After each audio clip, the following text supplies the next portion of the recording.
Friends, आज का हमारा टॉपिक है स्ट्रक्चर ऑफ क्रोमोसोम। इस टॉपिक में हम लोग क्रोमोसोम्स के जो स्ट्रक्चर है उसका फिजिकल स्ट्रक्चर और उसका मॉलिक्यूलर लेवल पे जो ऑर्गेनाइजेशन है उसके बारे में हम लोग आज डिटेल में इस टॉपिक में हम लोग देखेंगे। तो सबसे पहले इसके डेफिनेशन से हम लोग स्टार्ट करें तो the chromosomes are nuclear component. They have capable of self reproduction and play very important role in heredity, mutation, variation and development of the species. अब इसमें एक चीज़ कुछ टर्मिनोलॉजीज डेफिनेशन में आया है जिसको हम लोग को देखना होगा। तो इसमें है it is the nuclear component. तो chromosomes are nuclear component. Nuclear component का मतलब है कि ये हमारे न्यूक्लियस में मौजूद होते हैं और इसके अंदर कैपेबिलिटी है सेल्फ रिप्रोडक्शन का। इसका मतलब ये अपने आप को रिप्रोड्यूस कर सकते हैं और इनका कहाँ कहाँ पे बहुत इंपॉर्टेंट रोल है, heredity, mutation, variation and development of the species. यहाँ पे हेरिडिटी, इन सब टर्मिनोलॉजी को हम लोग को समझने की ज़रूरत है। हेरिडिटी का मतलब होता है ये जो भी कैरेक्टर एक जनरेशन से दूसरे जनरेशन में पास होता है उस चीज़ को हम लोग हेरिडिटी कहते हैं और इसमें क्रोमोसोम का बहुत बड़ा रोल होता है। म्यूटेशन का मतलब होता है sudden change in a structure और नंबर ऑफ जीन और क्रोमोसोम। इसमें भी क्रोमोसोम्स का रोल होता है। वेरिएशंस का मतलब होता है जो भी विभिन्नताएं, आप कह सकते हैं जो भी विभिन्नताएं जो एक जनरेशन से दूसरे जनरेशन में आता है वो क्रोमोसोम्स की वजह से आता है और स्पीशीज के डेवलपमेंट में भी क्रोमोसोम्स का बहुत ही इंपॉर्टेंट रोल है। अब इसका कुछ हिस्टोरिकल बैकग्राउंड हम लोग देख लें। इसको स्ट्रिकबर्गर 1875 में इन्होंने कहा था कि ये थ्रेड लाइक स्ट्रक्चर है विच अपीयर ड्यूरिंग सेल डिवीज़न, और इसको वॉल्डियर 1888 में उन्होंने नाम दिया था क्रोमोसोम। क्रोमो का मतलब होता है कि chromo means colour and soma means body. वो चीज़ जो कि डार्क स्टेन लेयर आता है न्यूक्लियस के अंदर उसी को हम लोग क्रोमोसोम्स कहते हैं। शटन एंड बॉवेरी 1902 में उन्होंने कहा कि chromosome is physical structure in heredity. इसके बाद फ्यूजन नाम के साइंटिस्ट जो थे, फ्यूजन ने ये दिखाया था कि जो क्रोमोसोम्स होते हैं उनमें डीएनए होता है। ये बहुत इंपॉर्टेंट है इसमें कि क्रोमोसोम्स में डीएनए होते हैं। ब्रैचेट ने बताया था कि इसमें आरएनए होता है और मिरेस्की एंड पोलिस्टर ने बताया था कि इसके अंदर प्रोटीन होता है। फिर फर्दर हम लोग क्रोमोसोम नंबर की जब हम लोग बात करेंगे तो जो भी क्रोमोसोम्स नंबर होता है जिस भी स्पीशीज़ में वो उसका कांस्टेंट होता है। जैसे ह्यूमन बीइंग में जो क्रोमोसोम नंबर है जो 23 पेयर है 46 क्रोमोसोम्स, वो सारे ह्यूमन बीइंग में 46 ही होंगे। चाहे कि आप पाइसन सटाइवम देख लीजिए उसमें क्रोमोसोम नंबर सेम होगा, ड्रोसोफिला ले लीजिए उसमें क्रोमोसोम नंबर सेम होगा। तो जो भी स्पीशीज़ होंगे उसमें क्रोमोसोम नंबर उसका सेम होता है। अगर क्रोमोसोम नंबर को हम लोग देखें तो मेनली आप लोग बुक्स में ये देखते होंगे कि ये डिनोट करता है कि दिस इज़ हैप्लॉयड और दिस इज डिप्लॉयड। इसका क्या मतलब हुआ है? डिप्लॉयड का मतलब होता है 2n नंबर ऑफ क्रोमोसोम और हैप्लॉयड का मतलब होता है n। और जो भी हैप्लॉयड होता है इसको आप इस तरीके से समझिए कि ह्यूमन बॉडी को हम मेनली दो पार्ट में कह सकते हैं। ये कह सकते हैं कि सोमैटिक सेल्स होते हैं और जर्म सेल्स होते हैं। सोमैटिक सेल्स हमारे बॉडी में जो बॉडी सेल होता है उसी को सोमैटिक सेल कहते हैं और उसमें जो क्रोमोसोम नंबर की संख्या होती है वो डिप्लॉयड होती है जिसको हम लोग 2n कहते हैं। और स्पर्म और ओवा जिसको गैमेटिक सेल्स कहा जाता है उसमें क्रोमोसोम नंबर्स जो होते हैं वो हाफ होते हैं जिसको हम लोग हैप्लॉयड कहते हैं और n से डिनोट कहते हैं। और इसी हैप्लॉयड नंबर को हम लोग उस ऑर्गेनिज्म का जीनोम कहते हैं। उसकी मॉर्फोलॉजी को हम लोग देखते हैं। जो इसकी मॉर्फोलॉजी होती है उसकी स्टडी हम लोग मेटाफेज या फिर एनाफेज स्टेज में करते हैं। मेटाफेज या फिर एना स्टेज में, इस फेज के स्टेज में इसलिए किया जाता है क्योंकि जो क्रोमोसोम्स होते हैं वो उस समय थिक हो जाते हैं और वो फिलामेंटस होते हैं। Each chromosome contain clear zone known as ये दो टर्म है, इसको सेंट्रोमियर या फिर काइनेटोकोर। सेंट्रोमियर या फिर काइनेटोकोर, ये जो पार्ट होता है क्रोमोसोम का, उसको यहाँ पे डिनोट किया गया है सेंट्रोमियर का। वो जो पार्ट होता है वो क्रोमोसोम्स को दो इक्वल आर्म में डिवाइड करता है, और इसी सेंट्रोमियर या फिर काइनेटोकोर के पोजीशन से ही हम लोग क्रोमोसोम्स के शेप को हम लोग डिफाइन करते हैं। सेंट्रोमियर और काइनेटोकोर आप लोग ज़्यादातर बुक में देखेंगे कि ये दोनों एक ही चीज़ से बताया जाता है कि सेंट्रोमियर और काइनेटोकोर, लेकिन अगर और हायर स्टडी करेंगे तो हम लोग देखेंगे कि ये डिफरेंट चीज़ें होती हैं क्रोमोसोम्स के ऊपर। जैसे कि सेंट्रोमियर ये जो होता है ये कॉन्स्ट्रिक्शन होता है, सेकेंडरी कॉन्स्ट्रिक्शन, और जो काइनेटोकोर होता है ये सेंट्रोमियर के ऊपर 3 प्रोटीन का लेयर होता है। 3 प्रोटीन के लेयर को हम लोग काइनेटोकोर कहते हैं, जिसके ऊपर स्पिंडल फाइबर आके अटैच होता है। तो इस डायग्राम में हम लोग क्रोमोसोम्स के मॉर्फोलॉजी के बारे में हम लोग पढ़ेंगे। यहाँ पे हम लोग देख रहे हैं कि क्रोमोसोम्स को मॉर्फोलॉजिकली हम लोग डिफरेंट पार्ट्स में, जैसे कि हम लोग इसको बोलते हैं कि ये टीलोसेंट्रिक है या फिर एक्रोसेंट्रिक, सब मेटासेंट्रिक और मेटासेंट्रिक। इसमें इसको 4 डिफरेंट मॉर्फोलॉजी में इसको डिवाइड किया गया है। अगर इसको हम लोग देखें मेटासेंट्रिक का ये जो पोर्शन है उसमें हम लोग देखते हैं, मेटासेंट्रिक का ये जो क्रोमोसोम है इसमें हम लोग देखते हैं कि सेंट्रोमियर जो होता है वो बिल्कुल उसके मिड पॉइंट पे रहता है, बिल्कुल बीच में, जिसकी वजह से जो मेटासेंट्रिक होता है उसका शेप होता है वी शेप। सब मेटासेंट्रिक के कंडीशन में हम लोग देखें जो सेंट्रोमियर होता है वो बिल्कुल बीच में ना होके वो एक साइड में थोड़ा सा ऊपर रहता है, जिसके वजह से एक आर्म काफ़ी बड़ा हो जाता है, लॉन्ग आर्म, और एक आर्म जो होता है वो शॉर्ट आर्म हो जाता है, और इसका जो शेप होता है वो एल शेप का होता है। उसके बाद एक्रोसेंट्रिक में हम लोग देखेंगे जो सेंट्रोमियर का पोजीशन होता है वो बिल्कुल टिप पे ना होके उससे थोड़ा सा नीचे होता है, और इसको भी हम लोग रॉड शेप कह सकते हैं। नेक्स्ट टीलोसेंट्रिक में जो सेंट्रोमियर होता है वो बिल्कुल उसके टिप पे होता है, टिप पे होने की वजह से ये भी रॉड शेप का होता है।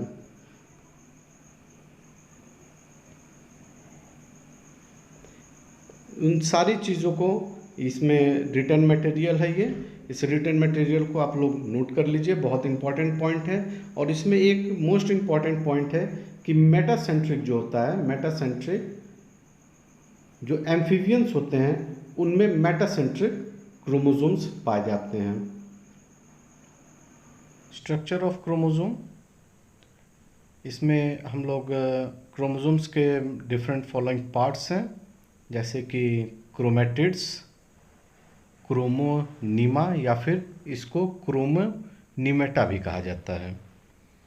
फिर chromomeres, centromere and kinetochore, telomere, secondary constriction, nucleolar organiser and satellite.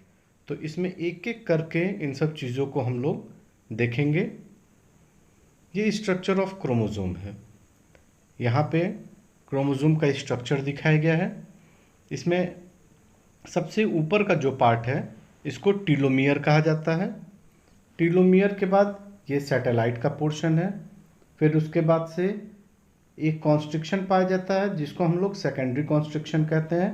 Primary constriction के बाद जो भी कॉन्स्ट्रिक्शन होता है उसको सेकेंडरी कॉन्स्ट्रिक्शन कहा जाता है, या फिर उसको एनओआर कहते हैं, न्यूक्लियोलर ऑर्गेनाइजर उसको कहा जाता है।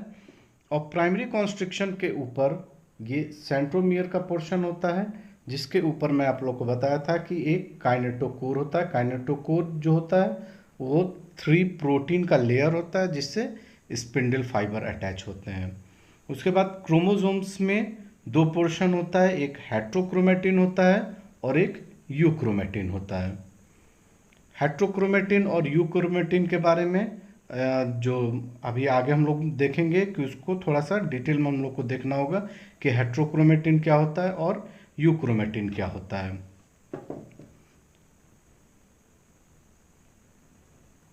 यहाँ पे देखिए आप लोग, जैसे क्रोमेटिड्स, क्रोमेटिड्स क्या होते हैं? मेटाफेज स्टेज में क्रोमोसोम्स के दो इक्वल आर्म्स होते हैं, उन्हीं को हम लोग क्रोमेटिड्स कहा जाता है। और एक जो क्रोमोसोम्स होते हैं उनमें दो क्रोमेटिड आर्म्स होते हैं, और एक जो उसमें क्रोमेटिड होता है वो एक डीएनए का बना होता है, जो कि सेंट्रोमियर से अटैच होते हैं। सेंट्रोमियर से ये अटैच होंगे और ये एनाफेज स्टेज में जाके ये दो इक्वल पार्ट में डिवाइड हो जाते हैं। उसके बाद क्रोमोनिमा या फिर इसको क्रोमोनिमेटा भी कहते हैं। ये ग्रेजुएशन लेवल में जो एग्ज़ाम्स होते हैं उनमें ये शॉर्ट नोट के रूप में पूछा जाता है। क्रोमोनिमा या फिर क्रोमोनिमेटा जो होता है, ये टर्म वेटजिवेस्की ने दिया था 1912 में। ये एक कॉइल्ड स्ट्रक्चर होता है जो पूरे क्रोमोसोम्स में प्रेजेंट होता है। ये फिलामेंट जैसा स्ट्रक्चर होता है, इसको बोलते हैं chromonemata, and it is gene bearing portion of chromosomes. It is present in the matrix, matrix में ये प्रेजेंट होता है, और ये इनक्लोज होता है शीट से या फिर पेलिसिल से। उसके बाद क्रोमोमियर्स, क्रोमोमियर्स जो होते हैं वो बीड लाइक स्ट्रक्चर होते हैं। बीड लाइक स्ट्रक्चर, बीड का मतलब होता है मोती जैसा ये होता है, और ये नेकलेस जैसा अपीयर होता है, बिल्कुल नेकलेस, नेकलेस हैविंग बीड्स। और ये पॉलीटीन क्रोमोसोम्स में ये विजिबल होते हैं। उसके बाद सेंट्रोमियर या फिर इसको काइनेटोकोर कहा जाता है। ये वो पोर्शन है जहाँ पे प्राइमरी कॉन्स्ट्रिक्शन हुआ रहता है, और प्राइमरी कॉन्स्ट्रिक्शन के पोर्शन को ही सेंट्रोमियर कहा जाता है, जहाँ पे काइनेटोकोर प्रेजेंट होता है जो कि 3 लेयर प्रोटीन का बना होता है। फिर उसके बाद हम लोग देखें कि टीलोमियर क्या होता है। टीलोमियर ये बहुत ही इंपॉर्टेंट पार्ट होता है क्रोमोसोम का। ये टिप पे प्रेजेंट होता है, क्रोमोसोम्स टिप पे प्रेजेंट होता है, और अगर क्रोमोसोम्स के टिप को अगर हम लोग एक्सरे के थ्रू ब्रेक कर देंगे तो ये हम लोग देखते हैं कि एक दूसरे से क्रोमोसोम्स अटैच हो जाएंगे, ये स्टिक हो जाएंगे क्रोमोसोम्स, जिसकी वजह से उनको फंक्शन करने में प्रॉब्लम होगा। और ये जो टीलोमियर का जो पार्ट होता है वो उसको पोलैरिटी प्रोवाइड करता है, पोलैरिटी ये प्रोवाइड करेगा क्रोमोसोम्स को, जिसकी वजह से वो एक दूसरे से अटैच नहीं होते हैं। और इसका बहुत एक इंटरेस्टिंग फैक्ट देखा गया टीलोमियर के बारे में, कि जैसे जितनी बार सेल डिवीज़न होगा टीलोमियर का जो साइज होता है वो डिक्रीज होता है, और डिक्रीज होते होते एक समय ऐसा आता है कि जो सेल है वो डेड कर जाएगा, और ये एक रेगुलेटेड सेल डेथ होता है। और रेगुलेटेड सेल डेथ होना बहुत ही ज़रूरी है, क्योंकि अगर सेल का डेथ नहीं होगा तो फिर वो कैंसरस हो जाएंगे।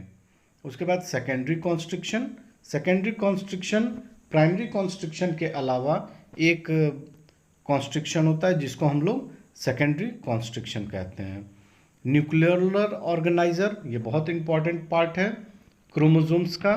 न्यूक्लियोलर ऑर्गेनाइजर होता है, ये कुछ एरिया होता है सेकेंडरी कॉन्स्ट्रिक्शन का जिसको न्यूक्लियोलर ऑर्गेनाइजर रीजन कहा जाता है, और ये जीन इनकोड करता है 5S, 5.8S, 18S and 28S ribosome RNA formation का। ये राइबोसोम के फॉर्मेशन के लिए ये बहुत यूज़फुल आरएनए है जो कि राइबोसोम से बनाते हैं। इसको डिटेल में राइबोसोम फॉर्मेशन का जो टॉपिक है उसमें हम लोग देखेंगे। और ये जो होता है सेकेंड, ये जो न्यूक्लियोलर ऑर्गेनाइजर होता है वो ह्यूमन में 13 क्रोमोसोम्स में पाए जाते हैं, 14, 15, 21 एंड 22 पोर्शन में ये पाए जाते हैं। उसके बाद सैटेलाइट क्रोमोसोम, जो सैटेलाइट का पोर्शन होता है, satellite it is rounded body separated from rest of the chromosome by secondary constriction. Karyotype or ideogram. The term karyotype is given to the group of characters group of characters, example the number of chromosome, उसके relative size, position of centromere, length of arm, secondary constriction and satellites. इन सब के बारे में हम लोग अभी just देखे हैं। By which chromosomes can be identify, इससे हम लोग क्रोमोजोम्स को आइडेंटिफाई कर सकते हैं कि कौन सा फर्स्ट नंबर का क्रोमोजोम है, कौन सा सेकंड नंबर का क्रोमोजोम है और कौन सा 23rd क्रोमोजोम्स है। इसको यहाँ पे देखिए, हम लोगों ने साइज के हिसाब से क्रोमोजोम्स को अरेंज किया है। यहाँ पे बीच में हम लोग ये देखिए, बिल्कुल बीच में सेंट्रोमियर को रखा गया है और उसी के हिसाब से देखा गया है कि साइज क्या है क्रोमोजोम का। इसमें देखेंगे आप लोग, जो फर्स्ट नंबर का क्रोमोजोम्स है वो सबसे बड़ा है, उसके बाद second number, third, fourth and fifth, और उसी साइज के हिसाब से इसको अरेंज किया गया है।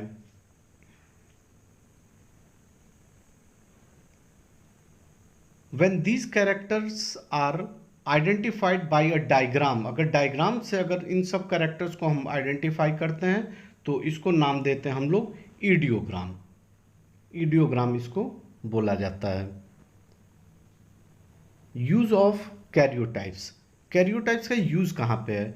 इसका यूज इवोल्यूशनरी रिलेशनशिप्स बनाने में बहुत ज़्यादा ये काम आता है।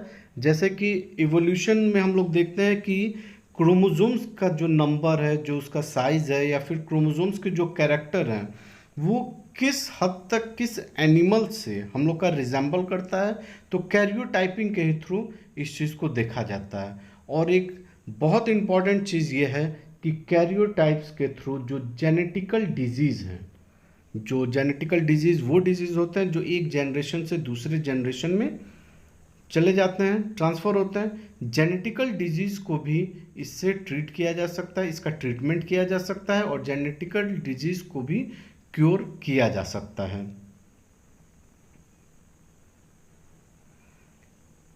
मटेरियल ऑफ क्रोमोसोम्स, क्रोमोसोम्स के मटेरियल को हम लोग इसमें देखेंगे।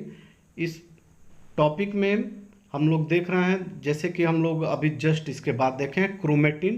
क्रोमेटिन में हमने देखा था यूक्रोमेटिन और हेट्रोक्रोमेटिन के बारे में। तो यूक्रोमेटिन जो होते हैं उनका इंपॉर्टेंट कैरेक्टर होता है कि वो लाइट स्टेन लिए रहते हैं और लेस कंडेंस होते हैं और जेनेटिकली ये एक्टिव होते हैं। जेनेटिकली एक्टिव का मतलब ये हुआ कि ये रेप्लिकेशन करेगा, ट्रांसक्रिप्शन करेगा, ट्रांसलेशन करेगा और ये प्रोटीन का फॉर्मेशन करेगा। और हेट्रोक्रोमेटिन वो क्रोमोसोम्स होते हैं, वो पोर्शन होता है जिनका डार्क स्टेन वो लिए रहते हैं, मोर कंडेंस होते हैं और वो जेनेटिकली इनएक्टिव होते हैं।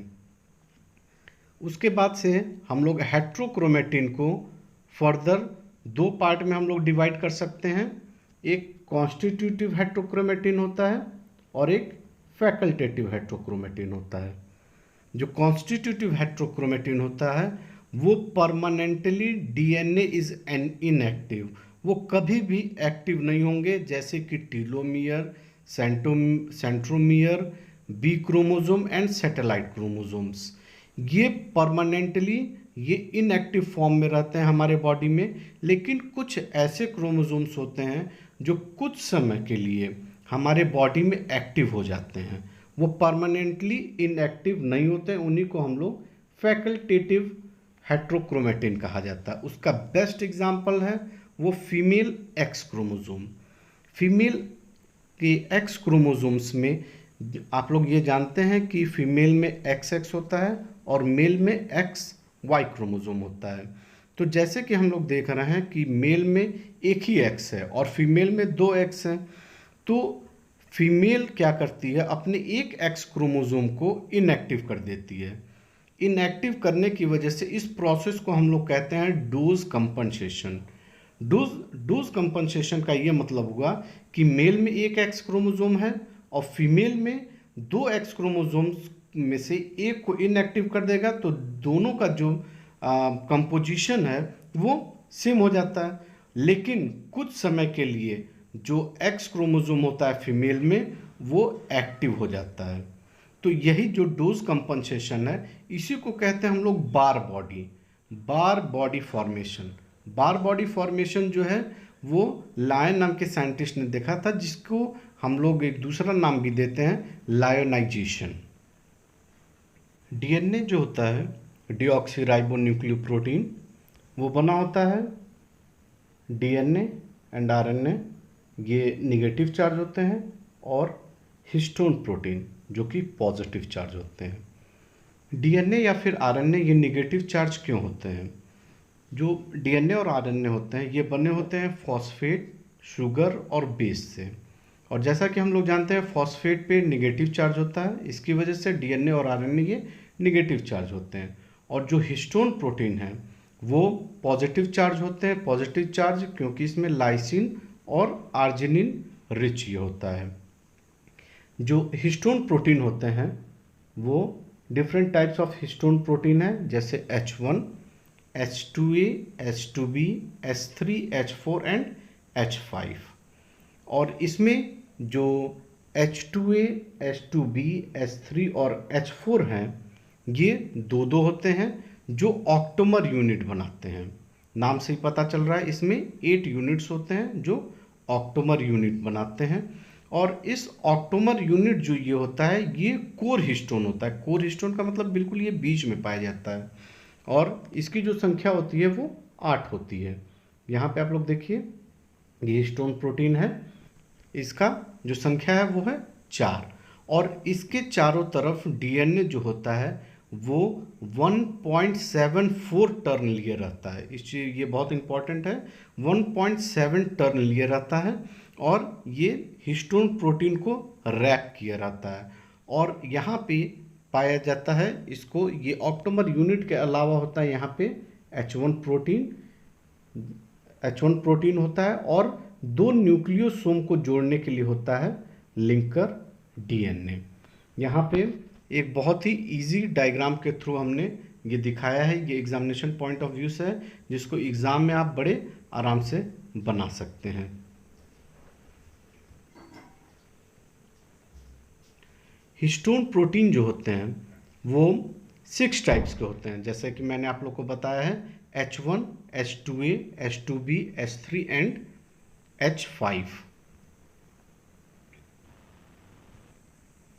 H5। इसमें 4 जो होते हैं, 4 molecules H2A, H2B, H3, H4 ये मिलकर बनाते हैं ऑक्टोमर यूनिट। और H1 और H5 जो होता है ये एब्सेंट होता है ऑक्टोमर यूनिट में।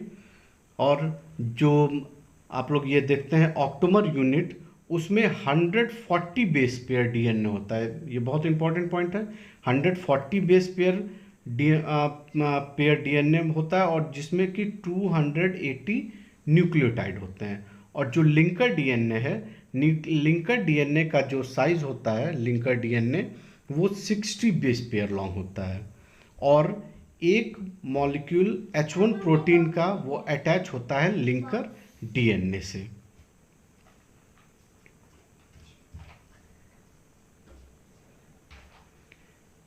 यहाँ पे एक बहुत ही बढ़िया डायग्राम है जो आप लोग को ये पूरा क्रोमोसोम्स किस तरह से कंडेंस होते हैं इसको हमने शो किया है।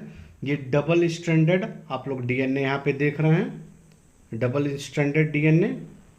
ये डबल स्ट्रैंडेड डीएनए जो होता है ये आप लोग जानते हैं 2 nm इसका डायमीटर होता है, और ये जो होते हैं ये न्यूक्लियोसोम्स से अटैच होते हैं, आके डिफरेंट न्यूक्लियोसोम से अटैच होंगे। और न्यूक्लियोसोम से अटैच होने के बाद ये 30 nm का फॉर्मेशन करते हैं। 30 nm और कंडेंस होगा जो बनाएगा 300 nm, वो और ज़्यादा कंडेंस होगा जो बनाएगा 700 nm, वो और ज़्यादा कंडेंस होगा वो बनाएगा 1400 nm। और जो 1400 nm जो होता है वो मेटाफेजिक क्रोमोसोम्स होते हैं। ये एक बहुत ही सिंपल डायग्राम है जो एग्जामिनेशन पॉइंट ऑफ व्यू से, जिसको आप लोग एग्जाम में बना सकते हैं। जैसे कि ये हमने बताया था जो डीएनए होता है डबल स्ट्रैंडेड 2 nm होता है, उसमें वो कंडेंस होने के बाद वो 11 nm बनाएगा, वो और कंडेंस होगा वो 30 nm बनाएगा, और ज़्यादा कंडेंसेशन होने के बाद 300, 700 एंड एट लास्ट 1400 nm का फॉर्मेशन होता है।